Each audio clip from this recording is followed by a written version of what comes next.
Hello, everyone. Sorry for the delay on this start of the webinar. We've had a bit of technical issues, but we finally managed. We are here.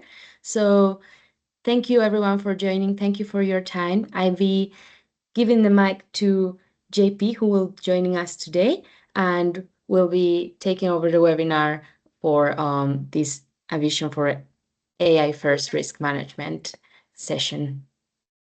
Thank you so much, Coro, and hello, good morning, good afternoon, and good evening, everyone. I am JP Stevenson, the CRO for EiQ. I am joined by our CEO, Kevin Franklin, and we're so excited to talk to you tonight about something that I think we're focusing on in every discipline of life and work, AI, and what it might mean for our field, responsible sourcing. The subject tonight is a vision for how AI will shape risk management. It's a vision because I think, unlike other areas of knowledge economies that AI has already begun to reshape, actually, responsible sourcing is more complicated. We work with factories, some of the least digitalized places on Earth, and consequently, we think we are on a 3 to 5 year trajectory to a place where we will see the same step changes that we've seen in other fields with AI. That said, we are working on AI actively, and even how we are thinking about responsible sourcing teams changing this year, we see changes through using an AI first approach to risk management. Just few points of housekeeping. We ask you to remain muted for the session. The webinar will be recorded, and we'll send you a link via email afterwards. Do please put your questions in the chat box, or we're going to be taking questions at the end of the session today. We do encourage participation and conversation. This is a conversation, and we look forward to hearing what you have to say. With that in mind, we have 4 parts to our presentation today. First, I will argue that we are at an inflection point for responsible sourcing. Second, we'll walk through why an overwhelming, complex, and opaque risk landscape complicates our work today. Neither of these deal with AI directly, but they set the stage for AI. The third and fourth parts of the presentation, which will be led by our CEO, Kevin, will focus on the automation of responsible sourcing using artificial intelligence and how this will impact our programs and teams, both in the near term, midterm, and long term. Lastly, we're going to have time for questions. With that in mind, let's maybe start with this. AI is, as mentioned, a subject that everyone is focused on, but it is by and far the most popular focus out of what most responsible sourcing programs are looking at over the course of this year. We ran this poll over 2 months at LRQA, and we asked 2 questions. First, what is one key enhancement that you feel would massively improve your supply chain risk management? The hands down winner with this was AI-powered automation. We also asked, what are your top investment priorities for the next 12 to 16 months? Again, AI and predictive risk modeling was the focus, followed shortly behind audit and assessment programs and supplier capacity building, which is quite fascinating if you think about it, given that the number 2 and number 3 priorities were actually probably the number 1 priority and number 2 priorities for programs over the course of the past decade. How in the course of a year have we gotten to a point where actually something has come out of left field and changed what we're now invested in? I think the answer to that lies in where responsible sourcing is falling short today. This is not just because of the complicated risk landscape that we're working in. We see 4 new job requirements that responsible sourcing managers face today that just were not previously a part of the remit. First, responsible sourcing managers are asked to navigate nuances around risk management that see the intersection of climate risk with cyber risk, with traditional human rights risk. And the changes within those dynamics are exponential. It's difficult, but your programs are now being asked to navigate from risk to resilience to opportunity. Second, you have to resolve a gap in expectations and upskill in new areas. This intersects, if you sat within some of our previous webinars, with the concept of parallel processing. You have to hold true to your program as it stands today, but at the same time, you also have to navigate a fast-changing geopolitical landscape that leads to trade-off discussions of where your resources go and what you optimize for. It doesn't help that there is tremendous complexity in regulations, and there's a lack of standardization in what regulations are asking for. Nor does it help that there is a lack of data that is easily usable and interoperable across different forms of across different data sets when navigating responsible sourcing challenges. Third, you need to leverage trust-based supplier relationships. I think those that have navigated the trade war well have realized this. Tighter, deeper vendor relationships do support improved performance, but actually, with broader supply chains moving more to transactional relationships, it's complicated, especially when you're asking more and cannot necessarily commit to more with a given vendor. Um, Finally, you're now asked today to integrate and centralize data at scale. So much like we are seeing an intersection with risk, there is also an expectation that you will now see, say, financial performance tied with social performance, tied with environmental performance. And our hope is at least that this will lead to finally the realization of the triple bottom line balanced scorecards that we've long talked about but not yet fully realized.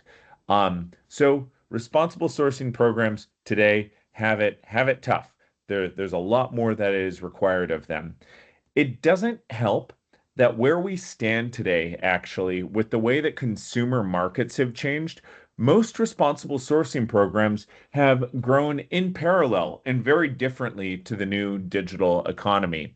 And I think what makes this clear actually is if we look at changes in the US policy landscape in the crackdown on de minimis. De minimis was originally set up as a customs loophole to allow for expediency. We did not have a digital economy that operated with a proliferation of small suppliers, and the intent was not to grant a loophole from having a proper due diligence process. But what we have seen in the modern economy is that marketplace businesses, and especially factory first platforms like Shein, as an example, have been able to use this as a mechanism to enter into markets without necessarily having the same level of rigor that you would see within traditional responsible sourcing programs. And I think this is a challenge because although we see tremendous growth in the market, it's outside the reach of responsible sourcing systems. I think we could also say that this also has occurred as global consumer markets have been moving from being primarily concentrated in the West to the East as well. You see different frameworks that are not exactly the ones that our industry has been familiar with. Um, Outside of that, the existing tool set it's hard. It's hard to use and it's complicated because static audits lag behind new hyper dynamic sourcing realities.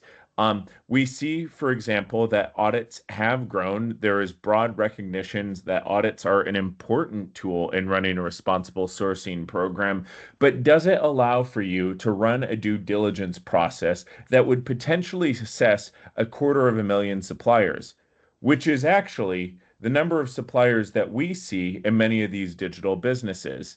It's not fit for purpose for the challenge at hand. Secondly, outside of that, we think that there's really important considerations in audit methodology.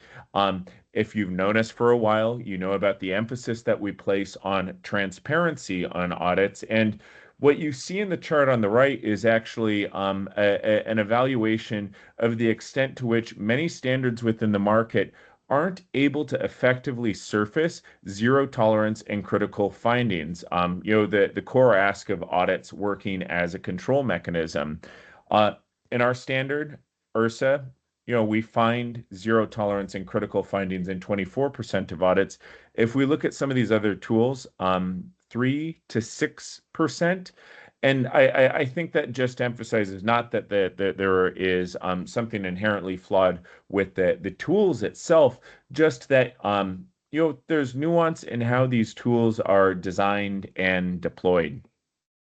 Um, on top of that, we have the very challenging global environment that we operate in today.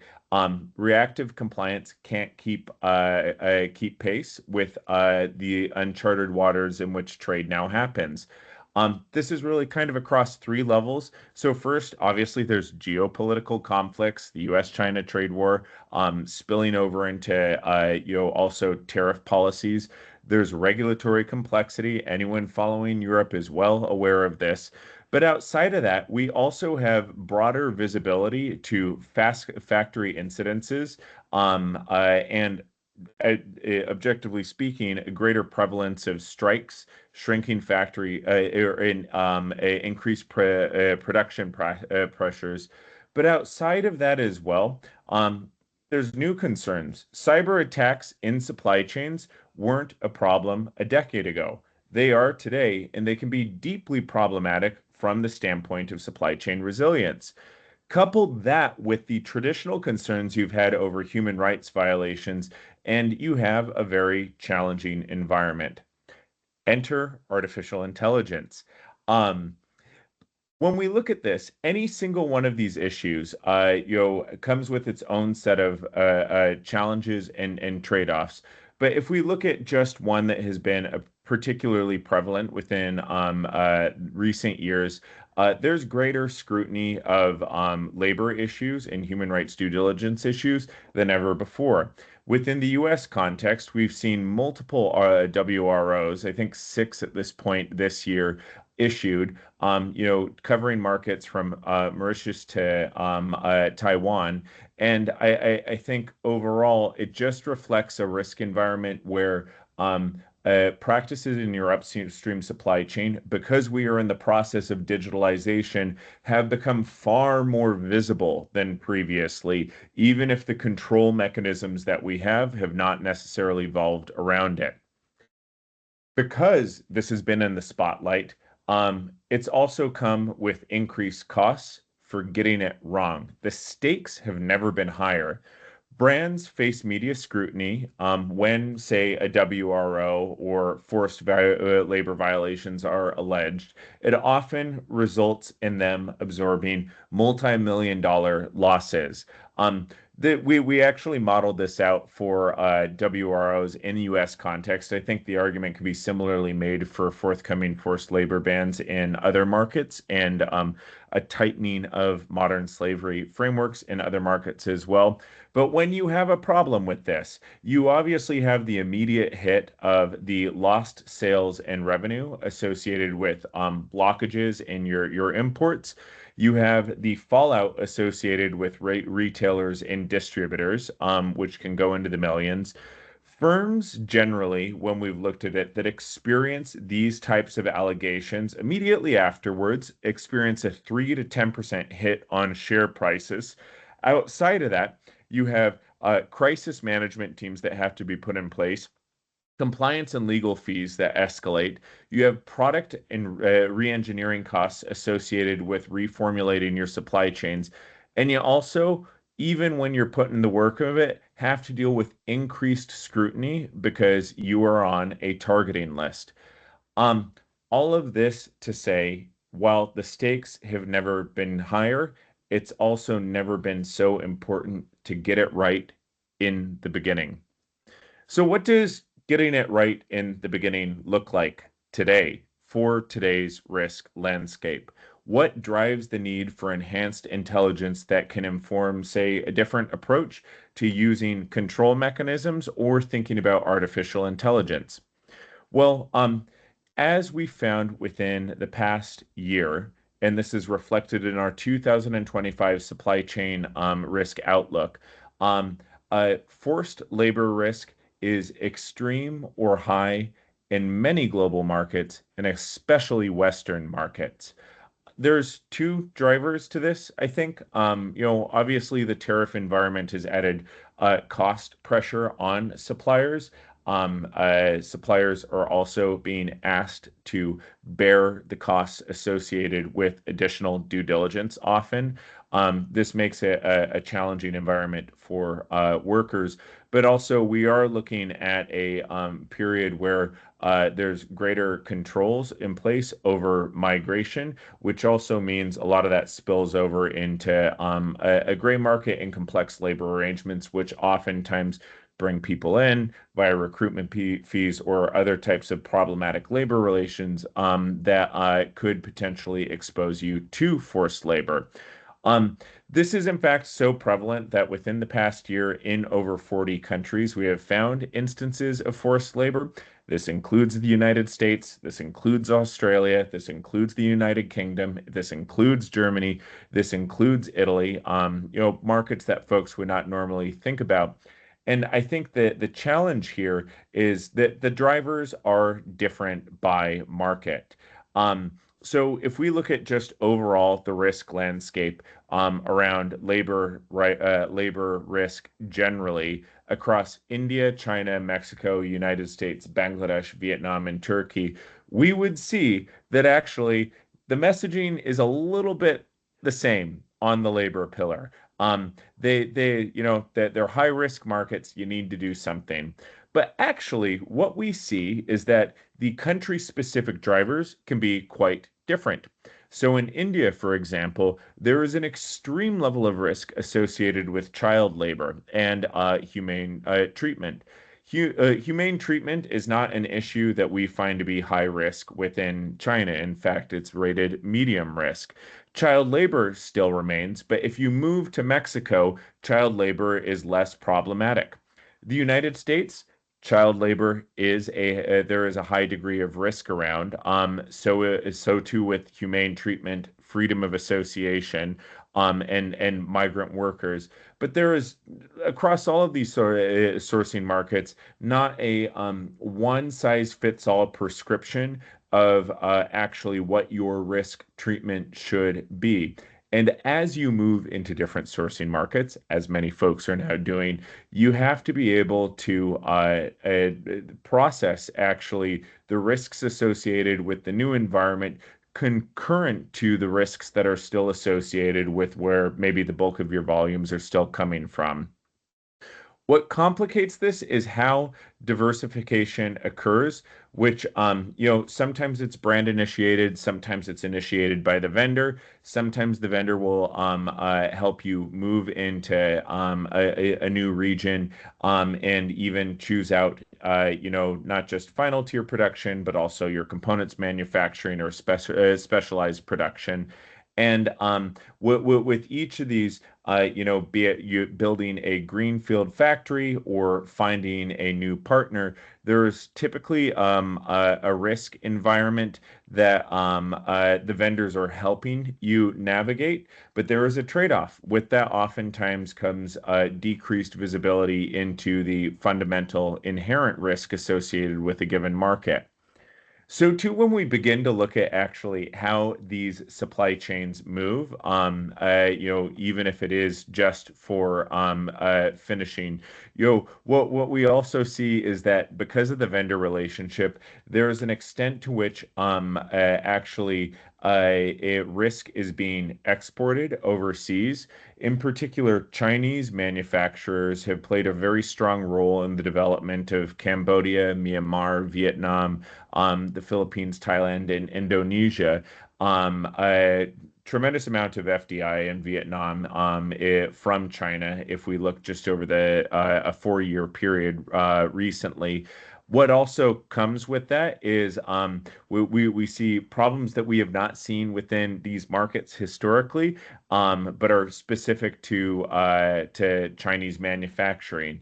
Transparency specifically, the quality of the data, the integrity of the data that you're able to gather through the audit process. We've seen that take a hit in these markets, in part because the management systems of the Chinese vendor or the Chinese investor are being exported as well with it. All of this is to say that we are at a tipping point where the volume of information, the speed of change, and the complexity of change is forcing us and our teams to think and act differently. And this, we think, this is the big opportunity for AI. With that, I'll hand it over to Dr. Kevin Franklin.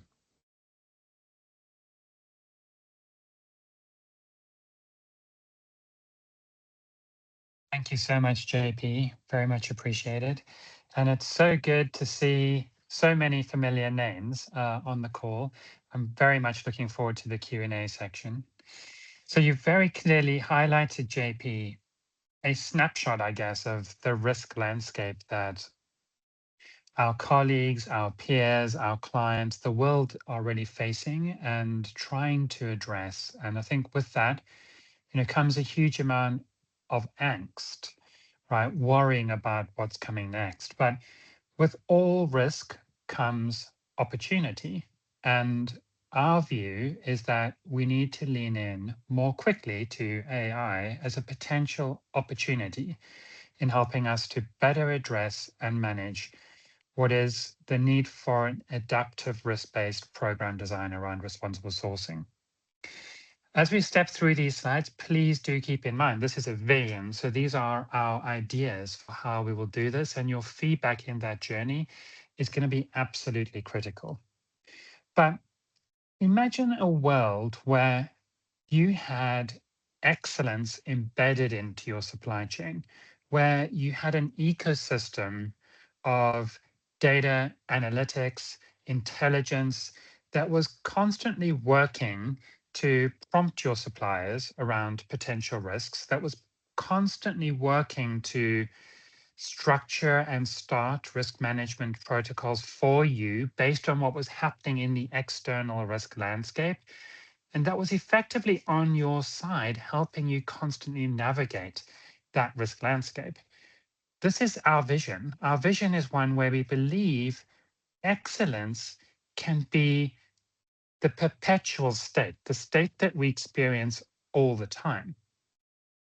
Now, there's a number of steps that we believe need to be taken to get to this point.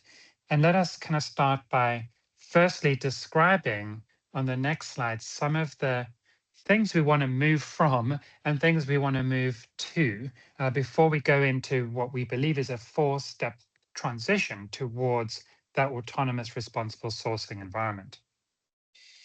So in terms of things we want to move from, right, wouldn't it be so great to just be able to let go of all of the data collection that you're doing from multiple different spreadsheets, multiple different tools, multiple different order protocols, multiple different systems, and that you're manually trying to get into a single Excel spreadsheet? And that's probably just the audit data, let alone the CAP data, right? Which is also changing potentially in all of those environments, in different systems and environments. Wouldn't it be great to let that go and to have that be automatically collated? I mean, this feels like a really good use of AI. Wouldn't it be really great to also be able to let go of some of the huge amount of email workflow that we're all participating in? We talk a lot in this industry about audit duplication and reducing audit duplication in order to save time and money. But I'm quite convinced that for every audit, there's at least 3 or 4 days worth of time scheduling, coordinating, going backwards and forwards in emails with suppliers, with service providers, let alone in the CAP process that comes after that. I mean, wouldn't it be great if all of that manual scheduling and email-related activity was able to go away and it just solved itself in some kind of platform system that was fueled by AI. Likewise, if corrective action plans were not reactive, but were proactive, if the world was sensing for you and following up with your suppliers or alerting your suppliers even before risks manifested. So wouldn't it be great if we could move from the things on the left to the things on the right-hand side of this slide, where you have a platform, a system, an AI that's constantly detecting patterns, right, in supply chains, not just your own siloed data set, but in supply chains generally, right, across sectors, across regions. And based on those detections, was actually prescribing proactively to suppliers what it and they could do to manage those risks more effectively. That would be an evolving thing. It wouldn't be something that you did once a year, right? It wouldn't be a once a year audit program rollout, or as JP said, the need to be doing that maybe 2 or 4 times a year because the risk landscape's changing so quickly and you getting overwhelmed by having to schedule all of that. No, it would be constantly evolving an adaptive segmentation and risk assessment process. With an autonomous scheduling system, smart corrective actions, and a fully connected end-to-end workflow that's linked to the due diligence process and requirements. And wouldn't that be a great place to be operating? In this sort of world, it's not so much about having another assessment, right? It's about having your suppliers and yourselves pre-prepared with intelligence to never fail an assessment ever again. Wouldn't that be great? Well, we think there's a 4-step process to getting to that particular outcome. And the 4-step process starts with an understanding of where we are today, which is in the space of a manual compliance operation. Now, say this is where we are today. Some of you may be actually in step 2, if you don't mind revealing step 2 as well, JP. The manual space was a space where we had periodic risk assessments, where we have one-size-fits-all programs. There are still a lot of companies that are in this. And quite frankly, JP mentioned the de minimis world and the digital world, and they may not even be here yet, right? They may still be at step 0, and they may have no interest in ever getting dragged into this workflow. But they will be dragged into some part of it, right? Because the regulatory environment is requiring that. Now, what we're actually seeing today, more often than not, and certainly the best practice companies today, many of you will be on the call, are doing step 2, phase 2, which is the systematic program management. So you have great risk assessment methodologies, ideally using really good tool, data sets, analytics, potentially a segmented supplier program, right? And that segmented program tells you which suppliers are low, medium, high, and extreme risk. And it's maybe even to JP's point, segmented to the place where you can see specific issues like foreign migrant worker related risks, and you're deploying specific protocols for those specific issues. But you've got regular monitoring, regular auditing, and an integrated dashboard that pulls that together potentially for a single audit standard, maybe even multiple audit standards, doing an equivalency to give you a one-stop place for all of your data. Like that's a really good program design today. But when things start to get intelligent, which we think will happen as we move into 2026 in particular, we'll have AI detected, AI enhanced risk detection, supplier profiling, like happening real time, dynamic segmentation. So even like an adaptive and dynamic segmentation, which is constantly changing based on the risks. So if there are things like tariffs, right, your segmentation will automatically and proactively update. With the smart caps that I mentioned before, I think a lot of that will be very realistic for implementation in 2026. When this happens, I think we'll unlock the next animation, which is actually really all about massive time efficiencies at an inordinate scale, a scale that I think will be a huge relief to everyone on this call. Those massive time efficiencies come really from the unlocking of all of the time we currently spend in email and in other day-to-day tracking and management of your suppliers. After that, we get to block 4 here, which is the autonomous responsible sourcing. And that's the place probably 2028, where we believe we'll have a proactive sensing environment with real world, real time, enhanced intelligence, almost like a stock exchange ticker, but for your supply chains, all leading to a self-optimized risk assessment, a learning data set, a learning supplier base, a learning user base, such as yourself, with adaptive program design, intelligent audits being prescribed, combinations of audits plus SAQs plus surveys. And this won't just be, by the way, for brands and retailers and suppliers, it'll also be for vendors and intermediaries. So all stakeholders within the responsible sourcing ecosystem will be actively connected in this perpetuous continuous improvement environment. I said it's a vision, right? So this is what we should be aspiring towards. JP, there's about 4 or 5 animations here, so maybe if you can reveal all the way through to save us a little bit of time.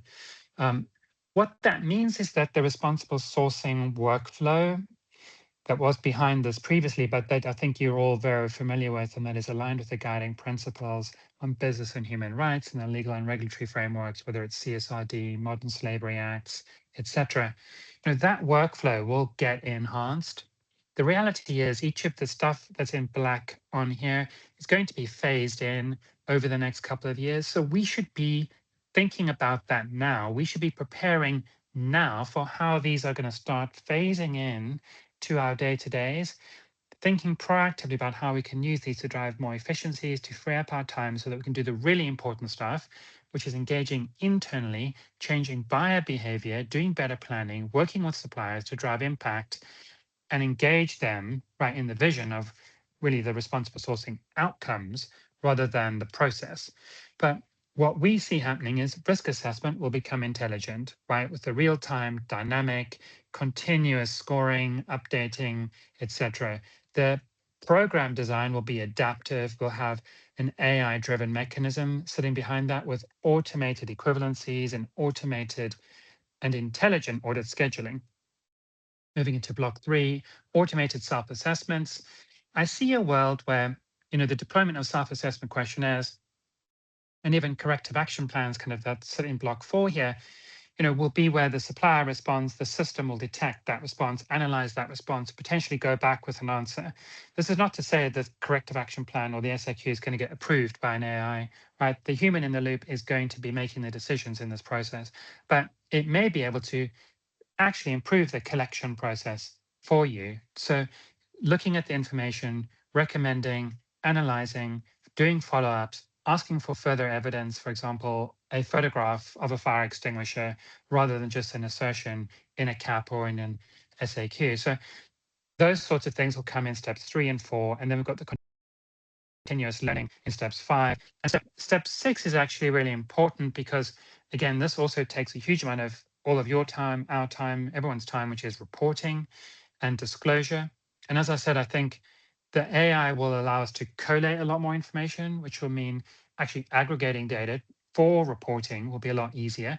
But it will also, as I'm sure many of you are already encountering in your use of generative AI tools, it will also be able to write those reports in the format that you need for your internal and external stakeholders, obviously for your review, but with the right kind of training, we believe it can get very close to achieving the kind of outputs that will be able to come to you for sign off, final review, and then go live. Now, we've structured our entire team around delivering on this AI commitment. So the EiQ team is now structured around 4 major work streams of intelligence, connectivity, collaboration, and autonomy. And essentially, the intelligence part is making sure that what you get in the platform is the very best of the information available in not just the public domain, but also our proprietary systems based on the ground real world audit that we're collecting every day. So improved intelligence, that's going to be critical. Connectivity is going to be critical, and that's connectivity across the different parts of the platform and that workflow that I showed. So making sure once you've done a risk assessment, you can press a button and it will deploy your audit program. etc. Driving all of this in a connected way with the appropriate milestones for human engagement. So that's one layer of connectivity. Another layer of connectivity is APIs and data feeds.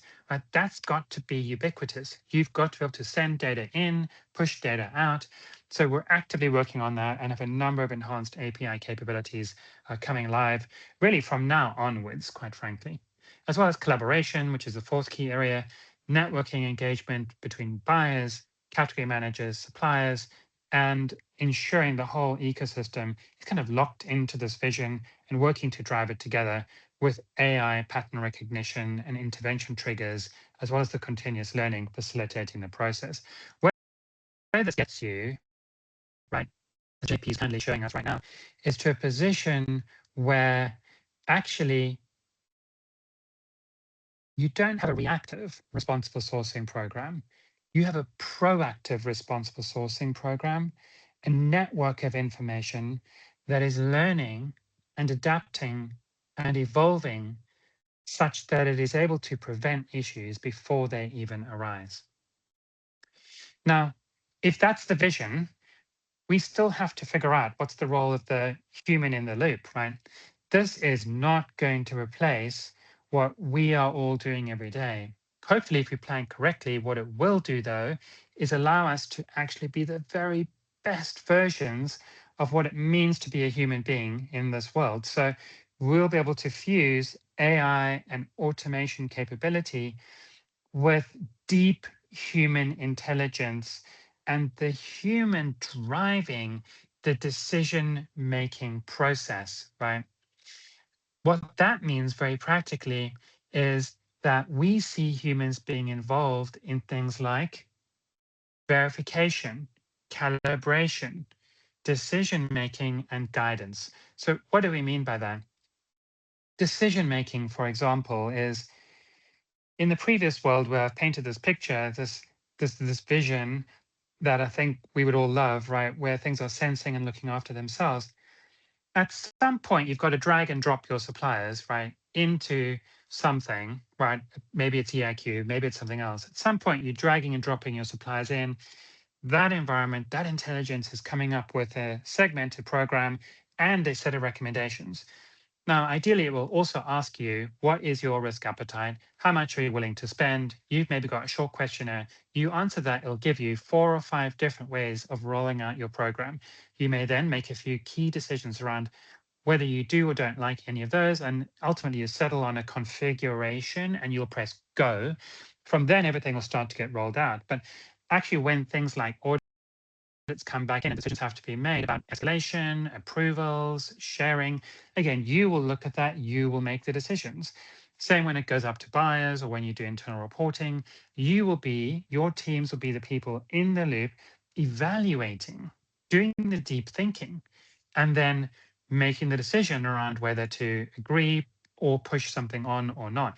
At that point, right, we've got the ability to get involved from a calibration and a guidance perspective where you're working with internal teams in your business and in the supplier to train them on how to use this information, to maybe present business cases, to actually get into conversations around where things stop and start from an ethics perspective. What do and don't you accept? Right, you can really spend more time focused on that. You can really spend more time focused on structuring strong, robust remediation plans. You can calibrate, right, this information with other information in your business and really fine tune the models, the frameworks, and make them better. There will always be a need for verification. I think that's going to be really critical in the world of AI because we've all heard about AI hallucinating, right? So there'll be a need to have the real world data verified in the same way that there is today, whether that's an audit or something else. There may be a need to have the system verified. So standards like ISO 42001, and increasingly there are standards relating to AI agents, right? The world is a little bit of a kind of hyper dynamic, fast changing, very agile space for a lot of new AI tools today, but there are increasingly standards around what is and isn't good AI. So ISO 42001 is an AI management system. So there'll be verification at the audit level, verification at the system level to give you confidence that how these things are being designed, structured, and rolled out meet your expectations as a business. And the same applies to your data, how it's being used in the system. You will have to own and control all of that. And the system's certifications and verifications will be there to give you the confidence to do exactly that. Now, maybe I'll hand back to JP to see if there's time for any questions, or JP, if you had any further comments as we kind of come to a close.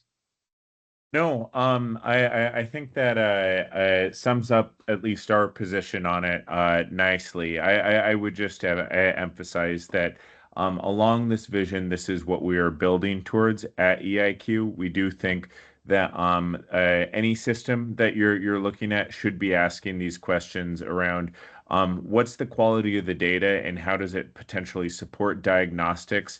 To what extent actually is it fit for purpose for agilely and rapidly delivering the capabilities we've discussed today? How does it work across silos that exist within your information? And how could it potentially look at building out, say a review of your program and spotting gaps that you might not necessarily see? With that, though, we will now take questions if there are any.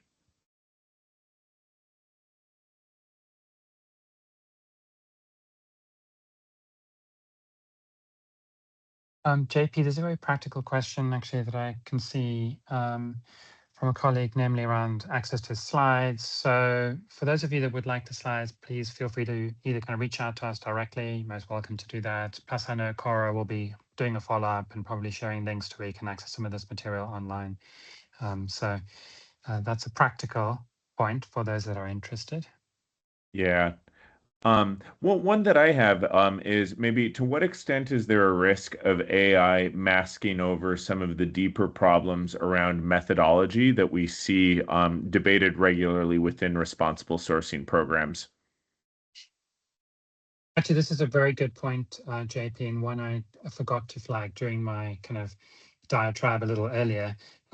That's got to be part of the AI, quite frankly. What I mean by that is, we know today that there's multiple different ways of collecting information, monitoring, whether you're using industry scheme audits, whether you're using your own audits, whether you're using self-assessment questionnaires. These are not all equal, right? They're very different methodologies. There are very different confidence levels relating to any of those different standards or tools. I think one of the key use cases for AI is also to make sure that we have a quality mechanism in place where the data sets that are going in are being evaluated from a quality perspective. They're not all being treated equal. So that will have to be designed such that it can influence the weighting and the scoring and the actions that are being taken. But I see that as a critical part of the process. Great. We have a question from Rachel Clark. Can it also, I guess this is in reference to EiQ, can it also be used as a supplier platform, i.e. suppliers can log in and update their own details themselves, such as ID numbers? 100% yes. Yeah, we have a version of EiQ for brands, retailers. We also have one for suppliers. Yeah, they can go in and do all of those things. They can update their ID number, their name, their address, but more importantly, they can also look at any information that we have in our systems that relates to them, that has been shared with them, or that has been paid for by them. So that includes inherent risk data, it includes our sentinel adverse media findings, it could include things like carbon data. Super important because increasingly suppliers may want to use that information in order to get preferential access to finance at reduced rates. They will also be able to share audit reports, receive audit reports, transition into CAP environment. So they have a whole environment where they can be an active part of the workflow. And I think that's increasingly critical. We spend a lot of time pushing compliance on suppliers, but increasingly we need to be incentivizing suppliers to participate in the process. And that's exactly what we see this AI vision enabling us to achieve. We have another question here, Kevin. So, with AI, I would imagine that resources will be liberated to go beyond due diligence and compliance. Is LRQA planning on integrating workers' voices into risk management? Already done. Yeah, 100%. We have worker voice fully integrated in multiple ways already. This one came from Anonymous, so I'm not sure who asked it, but we have worker voice deeply integrated into worker surveys, which are part of our standard audit process, which is the LRQA URSA audit, our Enhanced Responsible Sourcing Assessment. If you're using that protocol, there's a module and an actual fourth pillar. Most audits are inspection, inquiry, observation. We also have worker surveys as another pillar that we run an anonymous worker survey process during the audit using technology and then triangulate that with all of the other data that's collected. So we're currently already doing around 5,000 or so of those every year. So that's one mechanism. We also have other worker survey tools. In addition, grievance mechanism data, absolutely critical. Of course, you have to be very careful with this data um, because some of it may have very sensitive personal information. So you need to be very careful how you use that data. But as long as everything's very carefully and clearly anonymized and segmented from a data set perspective, the aggregate analytics must 100% be coming into these sorts of tools. So they don't come into our AI tools today because that's still a vision. We're not there yet with the AI part of what we do, but they absolutely come into our standard platform and they can feed into the risk analytics that you set up and manage yourself in the platform today with your client success managers. Yeah, and I'd also just add with it too. So worker voice in domains of traditional responsible sourcing programs around data are obviously in scope. There's a lot to be done in terms of automation, integration, making data sets interoperable. But I think actually what is game changing about this is the ability to reach across organizational boundaries and look at, for example, what does my data on product integrity tell me that could inform my approach to responsible sourcing, given that a lot of this originates within the same factory? What does financial due diligence that actually my team generally has to run anyway as a part of KYCs tell us also that could be linked to responsible sourcing? So it's maybe a little bit broader view of the world than we have historically looked at, but actually the root cause probably lies much in the vein of what responsible sourcing managers typically do. We have a question from Kyle. So hi Kyle. How do you secure buy-in from risk-averse boards and C-suite, particularly when they are cautious about organizational changes and uncertain about the implications of AI?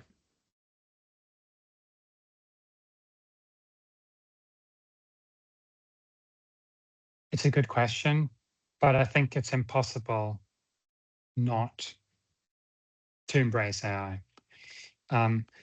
The key challenges I think boards will often have will relate to things like the quality of the information, the security of the data,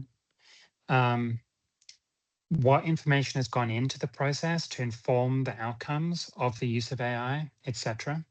Has the development of it been managed in such a way that maybe we've looked after our teams and people as we transition to an AI-based platform? These are just some examples, right? Each of which you need to be ticking off as you're going through that discussion, with your boards. Each of which we're actively thinking about, partly in this call and then obviously offline ourselves. AI is absolutely not perfect today, right? But it is a huge opportunity as we deploy each of these different tools. And even the AI chatbot, which we're like on the brink of deploying, and some of our clients were testing it earlier this week. Like we've taken 9 months to get that up and running because we were so careful to make sure the data was perfectly structured in the background, right? And that we had really good understanding of the use cases. So it's not one size fits all, right? You really do need to make sure that you've thought deeply and carefully about how you're using it, and you've actually gone through at least all of those 4 different areas that I've mentioned and ticked each of those risks off so that you can give confidence to C-suites, boards, etc. that as you do make this transition, that you can do it from a place of trust, confidence, and one that will put the business in a better position to manage risks. Question from Sarah Stalker. Hi, Kevin and JP. Thank you so much. Are you foreseeing that AI can be used to improve direct engagement and strengthen relations with suppliers? And there's a related question from Raphael. Is it possible that AI can be used as a traceability tool, and can it be connected to factories or suppliers' ERPs? I mean, 100% yes to all of those, right? I think on the first piece around relationships with suppliers, I think this is absolutely critical, right? Today, suppliers will probably be asked, even if there are these ambitions to have, mutual recognition schemes and get them accepted by more and more different brands, retailers, etc. They're still being asked to go to lots of different places for lots of different end customers and users, right? I think a really big step here is to do things like equivalency and letting suppliers manage all of the data from one environment. So what we're trying to do is exactly that. So when a supplier logs in, right, to our environment, they can bring multiple different audits in, they can drag and drop them in, and then they can share from there, and they can do an equivalency-based cap, and they'll get information proactively, right? That's relevant, that's meaningful, that helps them improve their business. They're incentivized rather than just compliance driven, incentivized because hopefully they can connect to financing, hopefully they can connect to insurance. We're actually having these conversations right now about how to link insurance into this process. Again, it helps them build a better, more resilient business. We want to connect a marketplace into this space so they can share their credentials, not just to the existing client base, but make it available, maybe even publicly, right, to incentivize more potential future customers. I think part of the answer to your question is absolutely about moving from compliance to incentives, incentivizing suppliers, giving them tools to not just address compliance issues, but to become resilient and to start things like marketing and branding linked to a verified underlying data set, and ideally having it all in one place. Let's make this easier, faster, and more rewarding for suppliers. One last question from Caroline Terrence. On which EiQ systems are AI features going to be made available? EiQ Analyze, EiQ Assess, EiQ Cite, or how will a brand potentially combine all of them with audit data for risk analysis? Mm-hmm. So the first step for us, and we never really went into the timeline, but the first step will be to activate our AI chatbot tool, which we're calling Ask EiQ. So that will go live, latest January, but we already have some clients playing around with the pilot version. So we're happy to have a touch base with you on that separately offline from the conversation. And the reason we're doing that again is because we want to get the prompting right. We want to make sure that it's delivering answers in a way that makes sense, etc. But the first version that goes live will be leveraging the EiQ proprietary risk data, so our proprietary geographic risk data, national and subnational across all of the different thematic areas, as well as the product risk data and sentinel data, right, that can be linked to factories. So that's all of our proprietary data. The reason we're doing that is so we want to make sure we know and understand your use cases, again, more deeply and better, and also to do it in a way where we have confidence and trust that no data can leak right through this environment that is important to you. In parallel to that, though, we're building a safe, effectively, data architecture and environment so that actually on your permission, you as a client will be able to also add in potentially your audit data into the Ask AI sort of chatbot. And then you're able to actually get the platform to compare multiple suppliers, to write narrative reports, to give you updates on the risk trending, again, through the Ask AI. So firstly, we want to use the sort of generative AI environment to phase in different data sets from the EiQ platform. It'll mostly be stuff that you're experiencing today in EiQ Analyze, but some of that, of course, feeds into Analyze from Assess, etc. And more we will have e-learning data and others coming into that. Then what we will start to do is to actually use AI in things like CAP recommendations to support with the SAQ process from EiQ Assess. We'll start to have it link the different parts of your workflow together. For suppliers, that will come, but actually we want to get the other stuff done first so that we can really accelerate the process and drive more value. Thank you, everyone. everyone, and thank you for your time this evening, this morning, and this afternoon. I just conclude by saying, I think there are, at least for our space, not a lot of clear answers around how AI will directly shape processes. They're conversations like what we are having today. And so, if you would like to reach out to us to learn more or have a candid conversation around where it might sit within your organization, please do feel free to engage me. We'd be happy to talk further about this. With that, we will close. Thank you very much. Thanks, everyone. Have a wonderful rest of the day.